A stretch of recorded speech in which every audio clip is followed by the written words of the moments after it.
Frederick Catherine.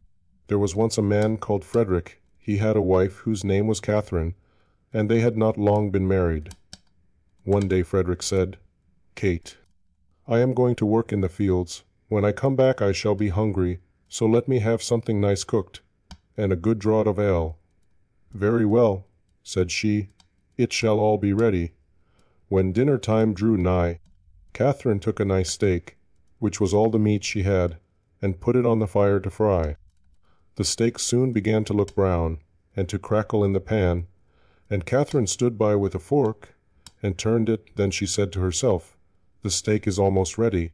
I may as well go to the cellar for the ale." So she left the pan on the fire, and took a large jug, and went into the cellar, and tapped the ale cask. The beer ran into the jug, and Catherine stood looking on. At last it popped into her head, "The dog is not shut up. He may be running away with the steak. That's well thought of." So up she ran from the cellar, and sure enough the rascally cur had got the steak in his mouth, and was making off with it. Away ran Catherine, and away ran the dog across the field, but he ran faster than she, and stuck close to the steak. "It's all gone, and what can't be cured must be endured," said Catherine.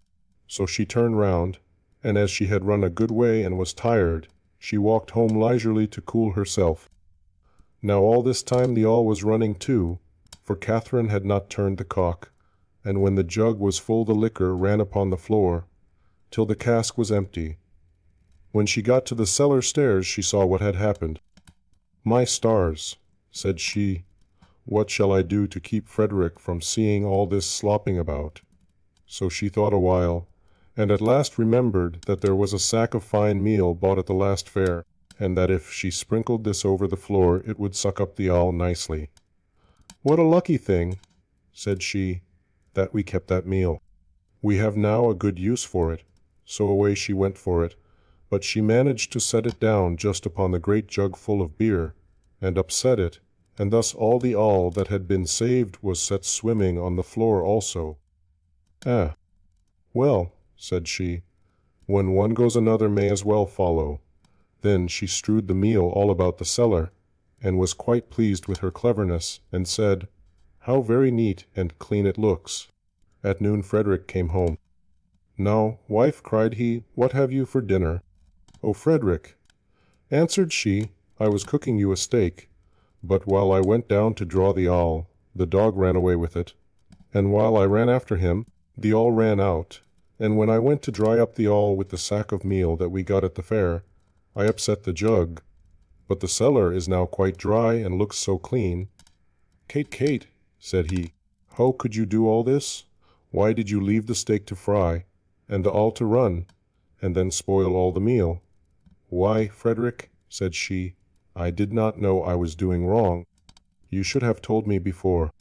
The husband thought to himself, "If my wife manages matters thus, I must look sharp myself." Now he had a good deal of gold in the house, so he said to Catherine, "What pretty yellow buttons these are! I shall put them into a box and bury them in the garden, but take care that you never go near or meddle with them." "No, Frederick," said she, "that I never will." As soon as he was gone, there came by some peddlers with earthenware plates and dishes, and they asked her whether she would buy. "Oh, dear me, I should like to buy very much, but I have no money. If you had any use for yellow buttons, I might deal with you." "Yellow buttons," said they. "Let us have a look at them. Go into the garden, and dig where I tell you, and you will find the yellow buttons. I dare not go myself." So the rogues went, and when they found what these yellow buttons were, they took them all away, and left her plenty of plates and dishes. Then she set them all about the house for a show, and when Frederick came back, he cried out, "Kate, what have you been doing?" "See," said she, "I have bought all these with your yellow buttons, but I did not touch them myself. The peddlers went themselves and dug them up." "Wife, wife," said Frederick, "what a pretty piece of work you have made. Those yellow buttons were all my money. How came you to do such a thing?" "Why," answered she, "I did not know there was any harm in it. You should have told me." Catherine stood musing for a while, and at last said to her husband, "Hark ye, Frederick, we will soon get the gold back. Let us run after the thieves." "Well, we will try," answered he, "but take some butter and cheese with you, that we may have something to eat by the way." "Very well," said she, and they set out, and as Frederick walked the fastest, he left his wife some way behind. "It does not matter," thought she when we turn back. "I shall be so much nearer home than he." Presently she came to the top of a hill, down the side of which there was a road so narrow that the cart wheels always chafed the trees on each side as they passed. "Ah, see now," said she, "how they have bruised and wounded those poor trees. They will never get well." So she took pity on them, and made use of the butter to grease them all, so that the wheels might not hurt them so much. While she was doing this kind office, one of her cheeses fell out of the basket, and rolled down the hill. Catherine looked, but could not see where it had gone, so she said, "Well, I suppose the other will go the same way and find you. He has younger legs than I have." Then she rolled the other cheese after it, and away it went, nobody knows where, down the hill. But she said she supposed that they knew the road and would follow her, and she could not stay there all day waiting for them. At last she overtook Frederick, who desired her to give him something to eat. Then she gave him the dry bread. "Where are the butter and cheese?" said he. "Oh," answered she, "I used the butter to grease those poor trees, that the wheels chafed so, and one of the cheeses ran away, so I sent the other after it to find it, and I suppose they are both on the road together somewhere." "What a goose you are to do such silly things," said the husband. "How can you say so?" said she. "I am sure you never told me not." They ate the dry bread together, and Frederick said, "Kate, I hope you locked the door safe when you came away." "No," answered she, "you did not tell me." "Then go home, and do it now before we go any farther," said Frederick, "and bring with you something to eat." Catherine did as he told her, and thought to herself by the way, "Frederick wants something to eat, but I don't think he is very fond of butter and cheese. I'll bring him a bag of fine nuts, and the vinegar, for I have often seen him take some." When she reached home, she bolted the back door, but the front door she took off the hinges, and said, "Frederick told me to lock the door, but surely it can nowhere be so safe if I take it with me." So she took her time by the way, and when she overtook her husband, she cried out, "There, Frederick, there is the door itself. You may watch it as carefully as you please. Alice." "Alas," said he, "what a clever wife I have.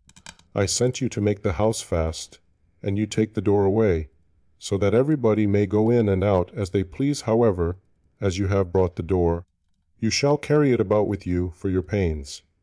"Very well," answered she, "I'll carry the door, but I'll not carry the nuts and vinegar bottle also. That would be too much of a load. So if you please, I'll fasten them to the door." Frederick of course made no objection to that plan, and they set off into the wood to look for the thieves. But they could not find them, and when it grew dark, they climbed up into a tree to spend the night there. Scarcely were they up, than who should come by but the very rogues they were looking for. They were in truth great rascals, and belonged to that class of people who find things before they are lost. They were tired, so they sat down and made a fire under the very tree where Frederick and Catherine were. Frederick slipped down on the other side and picked up some stones. Then he climbed up again and tried to hit the thieves on the head with them, but they only said, "It must be near morning, for the wind shakes the fir apples down." Catherine, who had the door on her shoulder, began to be very tired, but she thought it was the nuts upon it that were so heavy, so she said softly, "Frederick, I must let the nuts go." "No," answered he, "not now, they will discover us. I can't help that they must go." "Well, then make haste and throw them down, if you will." Then away rattled the nuts down among the boughs, and one of the thieves cried, "Bless me, it is hailing." A little while after, Catherine thought the door was still very heavy, so she whispered to Frederick, "I must throw the vinegar down, "Pray, don't," answered he. "It will discover us." "I can't help that," said she. "Go it must." So she poured all the vinegar down, and the thieves said, "What a heavy dew there is!" At last it popped into Catherine's head that it was the door itself that was so heavy all the time, so she whispered, "Frederick, I must throw the door down soon." But he begged and prayed her not to do so, for he was sure it would betray them. "Here goes, however," said she, and down went the door with such a clatter upon the thieves that they cried out murder, and not knowing what was coming, ran away as fast as they could, and left all the gold. So when Frederick and Catherine came down, there they found all their money safe and sound.